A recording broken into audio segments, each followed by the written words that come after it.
Hi, everyone. Ed Bixby here from the Global Green Burial Alliance, and this is Spotlight Now. Today, I sit here with Raymond Hillan-Morrison, who is a weaver, communicator, and shroud maker's apprentice. He is passionate about conscious dying and making community death care more accessible and possible for everyone to experience. He is at the beginning of his journey of being in good service to a good death for all and cherishes the opportunity to carry on the tradition of his mentor. He is also a natural dyer and has big plans to create hand-woven shrouds from naturally dyed materials. Raymond lives in Smithfield, North Carolina, with his teen foster child, where he teaches communication at the local community college. So, welcome, Raymond. Thank you so much. I'm glad to be here. Well, we're glad to have you. We know you're an apprentice shroud maker with Art of Dying Shrouds. So, why don't we get started by learning a little bit more about your background and how you got into shroud making and what was the inspiration for the Art of Dying Shrouds? Yeah, I'd be glad to share that. So, I'm a fiber artist. I guess that's my first background, being a fiber artist and wanting to do something meaningful with that. And um, sort of a really long question as to how I got involved in conscious dying, but I'll keep it grounded in the material realm instead of going into the astral realm where I have lots of dreams with ancestors and things like that. Um, but a friend of mine became a death doula a few years ago, and she's a death doula, Anastasia Barada, out in Joshua Tree, California. And that's how I sort of learned that it was a thing. And I started thinking about making shrouds. And I didn't really go anywhere with that for a few years because I got very busy with my foster child and didn't have time. But then we ended up helping my grandmother do some pre-planning. She's still with us, but it's good to have your pre-planning done. And we went and toured different green burial sites in North Carolina because North Carolina is actually sort of a hub for green burial. And as we were touring the green burial sites and we were seeing the sort of decorations that people were able to purchase and like put there, and it was all, of course, biodegradable things, sculptures and ornaments made out of sticks and rope, things that would biodegrade. My mother and I were pretty crafty people, and we were like, we can make this stuff. And so I called a friend, Sarah Williams of Shrouding Sisters. She just retired, actually, as a death green burial advocate, home funeral advocate. And I said, do you think there's a place for a shroud maker in North Carolina? And she said, well, it just so happens I have a friend who is a shroud maker and who's looking for a someone to inherit her practice, basically. And she just so happens to live in Mebane, which is where I grew up and where my dad lives. So that is how I met Pat, my mentor. And then she's an artist first, and that's her first, sort of passion.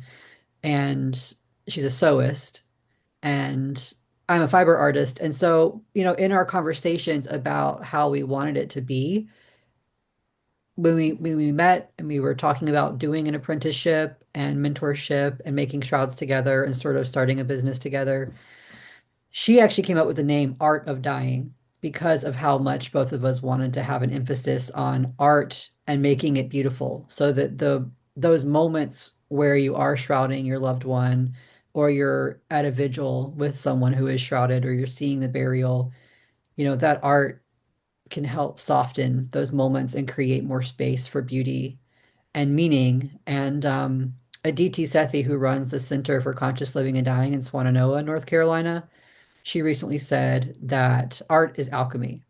And I think Pat and I have both been practicing that philosophy as long as we've been making shrouds because we feel like the art can help alchemize the grief. Um, yeah. So that's sort of the start of the journey. Well, and it's an interesting, we all come from different places, but I find that, every story that we receive from someone who ended up in this business we're in, in the helping families in the eco-friendly funeral world, funeral profession have have these really interesting segues or pathways into it. So, we appreciate, the insight. And it sounds to me like, it's a match made in heaven in many ways, with your skill sets. So, I mean, I understand that, you obviously have a shroud making process. And I would imagine that it takes probably a lengthy amount of time, or maybe not as much time as I would imagine. So, what are the typical materials used? What are the special features of your design? Tell us a little bit about your shroud making process. Sure. That was the first thing Pat and I worked out together, and it took 6 months for us to take her design that she was using and make it better than and add certain things. We wanted to keep it elegant, but we wanted it to be also accessible and a little bit more supportive than just a big piece of fabric. Because ultimately, a shroud is a big piece of fabric. You could use a bed sheet, as long as it's biodegradable as a shroud. The complex part of shrouding is that when you're moving a body, you need to have rigid support to be able to move that body, unless you are skilled at moving bodies. And the folks that are skilled at moving bodies have things like I've seen these big trays. People can use a lot of stuff that like paramedics would use. But for home funerals, that's sort of our goal was for regular people to be able to use these shrouds. And regular people are not going to have experience elegantly moving, gracefully moving bodies and lowering them into the ground. And it is a logistical feat to do that gracefully. And so our shroud design, uh, we worked really hard to create a design where this shroud is all you need. You don't need a tray or a casket or any other kind of body moving thing because the shroud has a pocket built in to the back of it where you put a backboard. And that backboard can be a regular 1 by 12 from Lowe's, um, cut to a couple inches shorter than the person's height. And so it's in the instructions. You open up the shroud, you slide the backboard into the pocket, and then the shroud has handles and ties already built into it, and it has a closed toe. So the shroud is, it's open and it closes down at the bottom. You lay your beloved in it. And then the folding is kind of intuitive because the bottom's already closed, so you're not having to figure out how to burrito wrap this person. Instead, you're just folding the top down and over, and then the ties are right there, and you're tying it closed, and then the handles are right there. They're already ready to go. So then you and your pallbearers can lift together with the handles, and that makes it really graceful and easeful to move, to walk, to move. Maybe you're loading the person onto a cart or into the back of a vehicle to get them to the burial site, or maybe it's on your own land and then you're able to put, ropes through the handles to lower them, and then you can just pull the ropes back out. So I think what makes our design unique is that whole system is built in and it's designed so that you get an elegant product at the end, even if you're not skilled at folding and you've never done it before, because that's our target audience, sort of. Also, one final touch that was sort of Pat's trademark is a chest pocket on the front of the shroud so that loved ones you can put, most often flowers go there, so they are adorning the chest, but also it's an opportunity for ritual, like you can have a letter writing station and loved ones can write notes on pieces of paper and put them in, or photographs, things like that. And then as artists, we both have our different art that we do. Pat is a decorative painter. And so she does these beautiful custom painted images on the chest pocket that are customized to whatever the client wishes for. And that's pre-need usually. And then mine is naturally dyed and conventionally dyed fabrics. So it's more about the funkiness of the fun variations and uniqueness of the dyed fabrics. And so those are options as well. And also, I can't forget the heirloom shrouds that we make out of people's own. We've done quilts, quilt tops, and special pieces of fabric from their life. People can bring us their own fabric and we'll find a way to turn it into a shroud as well. And I'm glad you brought up some very good points. And we've done it quite often. Like you said, people can be shrouded in a simple bed sheet, their favorite Afghan, things like that. But certainly, it's not going to keep the person shrouded in a way that might be. Let's say sometimes you want to be sure that you give a lot of respect and dignity to people, and without having an understanding as to how to do that, we have to be very careful, and respectful of that. And I appreciate the fact that you guys have designed it that that it allows the family to have the comfort level that they know that things will be the way they should be. And that brings me to you were talking a little bit about you know uh, the special painted and dyed shroud options. you know Prearrangement is a really important conversation when it comes to what you want, and to be sure you get it. And when it comes to the shroud option, I tell my families all the time, if you want a simple shroud, they're available. But if you want to customize something, you should prearrange it, because unlike a casket or a basket, a shroud's very easily kept. It can be kept in the top drawer of a bureau, and just as long as your family understands, that's what you need it for. So with that being said, I'm sure you do a lot of, you accommodate customizations, without a doubt. I know you've said that just now. Are there any particular customizations that you've done that have really stood out to you, that have maybe been really, really significant or different? Of course, yeah. I'll say that the heirloom shrouds are always a design challenge. Each one has been a different design challenge. So for example, we had two quilt, it's a mother and daughter, and they had great grandma's quilts. And 100-year-old quilts are very delicate.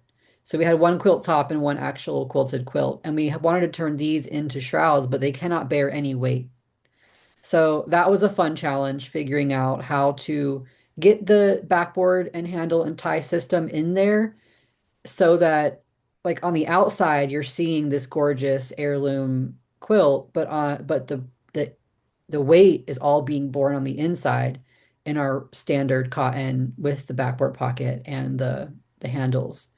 So those sorts of things are really fun to have to, people wonder, why do we charge more even though they're providing the fabric? And it's because there's so much work that has to go into cleaning up the fabric and repairing holes and designing basically a new design to suit whatever size piece of fabric it is, because it's not always big enough for our normal design.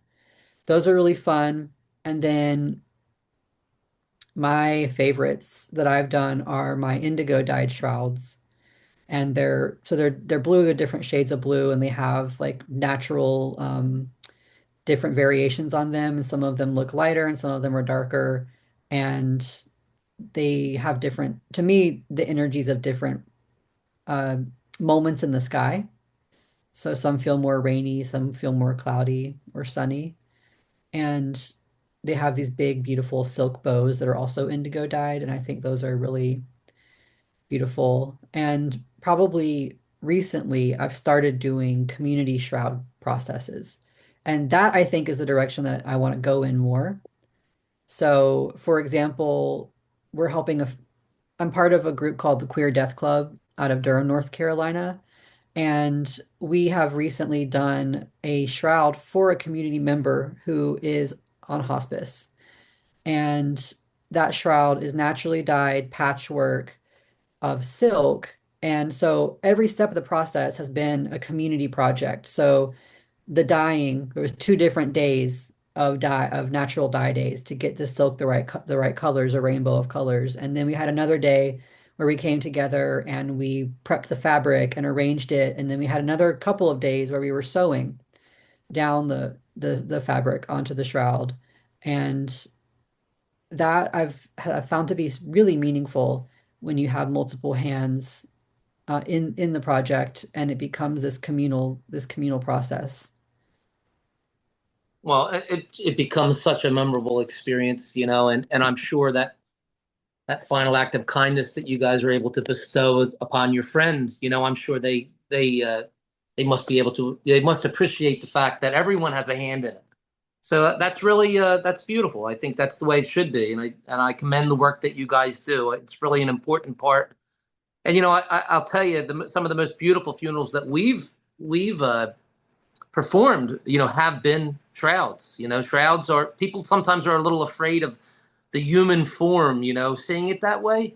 And then once they see it, they just say, wow, like, holy cow, I cannot believe how beautiful this is. So you're doing great work there. And, I know you guys are based in North Carolina. Uh, so can we receive your products nationwide, or do you just try to serve the North Carolina community? How does that work? Yeah, we have an Etsy shop and we like Etsy because even though the fees are higher, they provide a lot of services, including carbon footprint offsetting for all of their shipping. So we deliver all over the within the United States. Oh, that's great. That's great. That so hopefully the viewers think about this, folks. If this is something that really means something to you, the ability to be able to create these customized shrouds. You here, Raymond here has the answer to your prayers, essentially, if you want to do something like that. Do you guys plan on creating any other types of funeral products in the future, or do you think you'll stick mainly to the shroud realm? I'm not sure. We've discussed other things around around burial and vigil, things like face drapes and body drapes, but I think that, Pat's planning on retiring. The plan has always been for her to retire, and then I sort of have this thing to take it and run with it. And the direction I'm starting to see it going in is less about having a business and selling a product and more about education and facilitating communal death care processes. So I don't know if you would call that a different product, but it's sort of a different way that I see myself going. And No, because I'll understood. say to your point about it being so beautiful and my friend being grateful that we created this shroud for them, it's a gift to all of us who have been involved in creating this shroud for this person.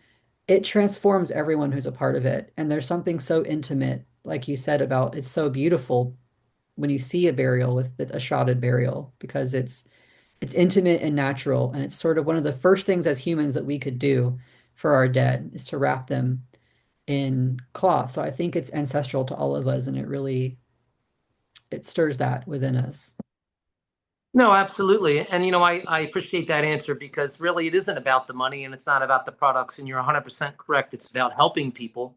And the way I've lived my life, and I'm sure it sounds like you live your life this way, good karma. If you're ever able to practice something, if you're ever able to do in life what makes you happy, you've already been rewarded and good things come from that. So I mean, I have no doubts that with your education and your help that you'll be successful and Pat will be very pleased, I'm sure, with the legacy that she leaves you.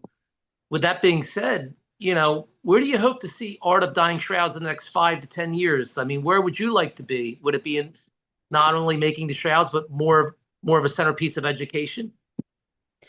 Yeah, I think that direction. I'll be honest, it's not exactly a booming business or as far as making money, a sustainable business model. I'm not making money personally from it, but when I sell shrouds, I then have a little bit of money to be able to do things like this community process for this person who couldn't have afforded it otherwise.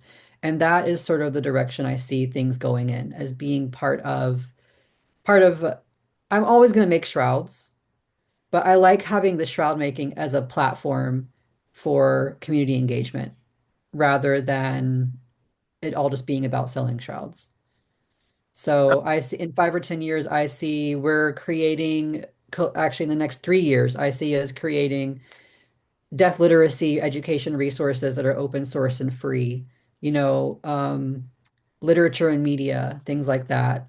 And then helping to create blueprints for communities to be able to participate in their own communal death care circles. I'm working with a really wonderful teacher, Catherine Savage, who's also from North Carolina. And she's my mentor in that realm of education and death literacy training and helping facilitate different communities to create their own concentric circles of death care. And that's really where I see it going. I think I'll always make shrouds. That'll probably pay the bills for all the education and stuff. So Raymond, that's a wonderful vision, and certainly it is one that I believe will come true for you. I mean, I think that that's the right direction to take it because, kind of funny enough, you said it's not exactly a booming business, it's not something that's sustainable, and in the business that we're in, that often happens to where this really is something that we're doing kind of on a part-time basis because we love to do it, we love to help people. But I think with someone like yourself creating these educational opportunities by reaching out to the communities and saying, hey, listen, there's a new way, let us teach you that new way.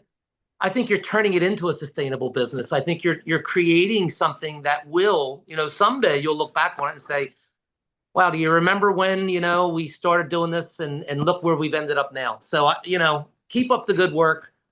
If there's anything the Global Green Burial Alliance can ever do to assist you in that education realm, please let us know. We would love to be able to offer something if you were looking for a workshop or just a discussion to talk to people about what you're doing and how to get them involved. This would be a great platform for you. And we would offer that to you and Pat, because we really believe in what you're doing and we really appreciate it. So, I mean, thanks for joining us today, Raymond. Our viewers can learn more about by visiting artofdying.earth. And is there any parting words or anything you'd like to share with the viewers before we go?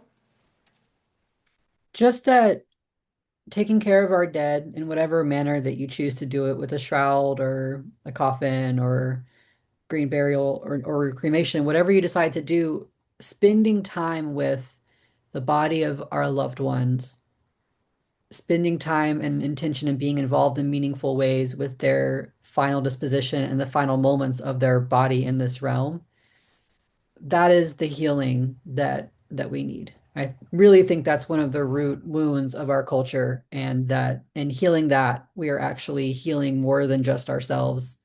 And it creates such an opportunity for that grief to be transformative rather than something that you get stuck in. So really just want to encourage people to look at this stuff and find ways to have meaningful participation in the death and disposition of their beloveds. Very wise words. Well, we really appreciate everything you've done, Raymond. And, thank you again. This is Ed Bixby from the Global Green Burial Alliance. This was Spotlight Now, and we'll see you at the next one.